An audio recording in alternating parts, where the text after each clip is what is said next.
Attachments and Infestations, Part 3, Demons and Acorns. Hello again, thank you for joining me once more. I hope you are all doing very well. I am Mari Swaruu.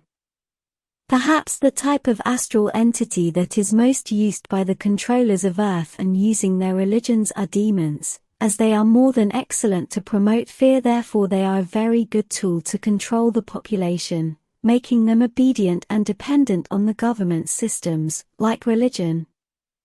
The fear of something as terrible as a demon taking them into the underworld where they would suffer extreme tortures for all eternity can't be beaten for population control and indoctrination purposes.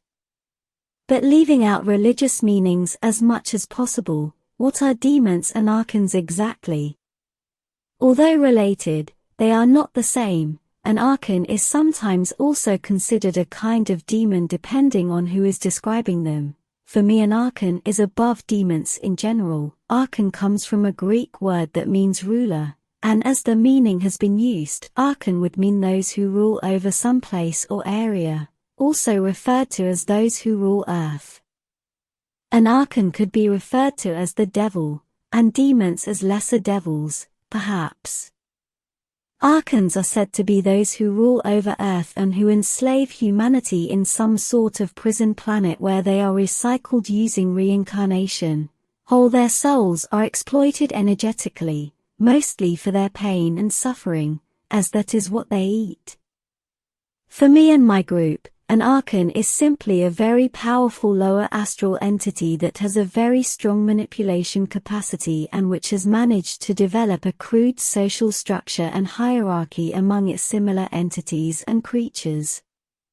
As I explained in other videos, the lower astral is like a badly manifested and badly made copy of the physical world above it, and that coexists with it in the same space, yet cannot be usually seen from the side of the physical as it remains hidden from the detection capacity of the living body's senses.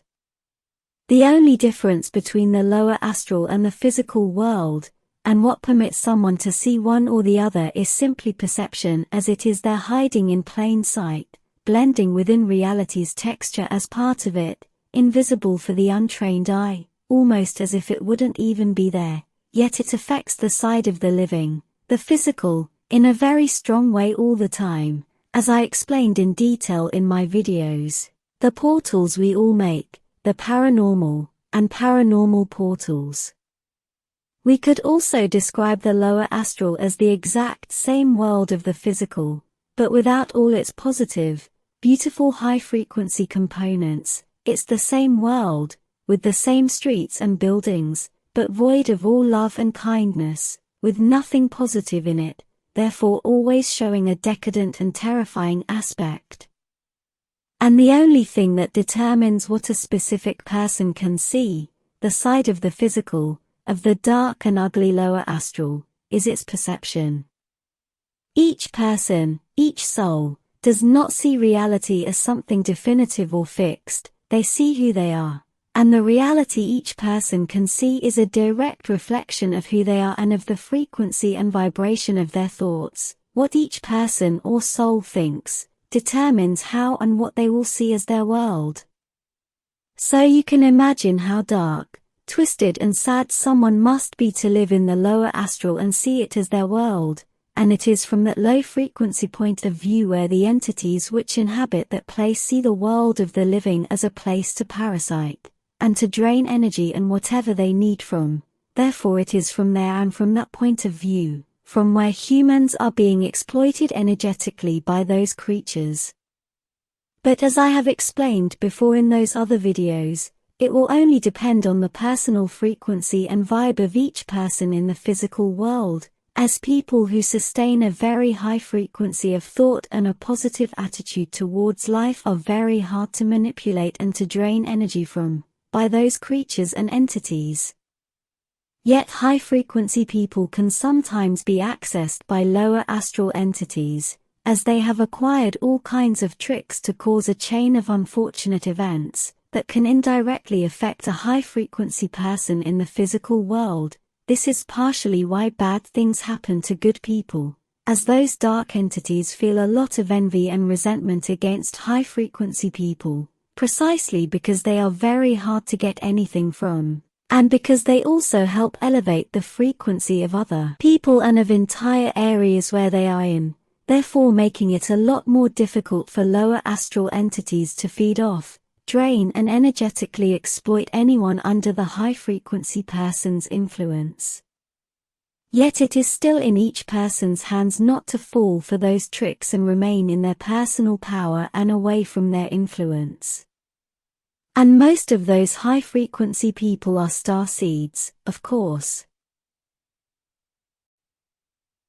A demon is an astral entity that has separated so much from source that it depends on other ones that do have a strong connection to keep existing. Everything is consciousness and everything is mind, so it depends on other people to manifest its existence or to keep existing, and they do this by demanding attention from people, draining their manifestation power as they focus on what they fear, in this case, the demon. Fear causes great concentration on whatever causes that fear, therefore all the manifestation power of the person in fear will go to manifest more of that it fears.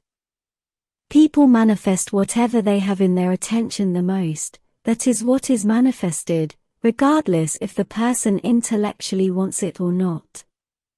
This is why we manifest who we are, and not what we want. A demon has separated itself from source so much that all it places its attention on is its needs and wants, because if they are not met, the demon would wither and die, dissolving back into the ethers, as it cannot exist on its own. It can only exist as a parasite, and as a manifestation egregore product of someone, or some group who is manifesting it into existence. As I described in my recent video, telepathic fields, and your egregores and fears, one person can create and feed an egregore being, manifesting it out of its fears, although it is much more common that a group of people manifests an egregore, or many of them as they combine and synchronize their creative power on all the attributes the egregore must have according to them. What a person or a group of people strongly believes in is created and manifested into existence. It may be just an energy as seen from the side of the living, or it can be something with mass, something tangible as well as seen from the side of the lower astral, and this is why those creatures and entities are always looking for a way to access the realm of the living, the physical world, as there they can exploit, parasite and drain the energy of other people more efficiently. A demon is an astral creature that can only think about its needs. It is the ultimate expression of pure narcissism and will do anything it can to have its needs met, and it does not care about other people, creatures, or souls. A demon is centered on its goal and will stop at nothing to fulfill it. It has no empathy, no ethics, and no morality. It is very separated from anything that has to do with love and integration. And this is the very definition of a creature that is separated from source.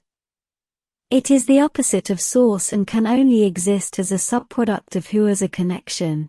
The stronger the better, and if it can exploit high-frequency people, they get even more energy from them than from any other.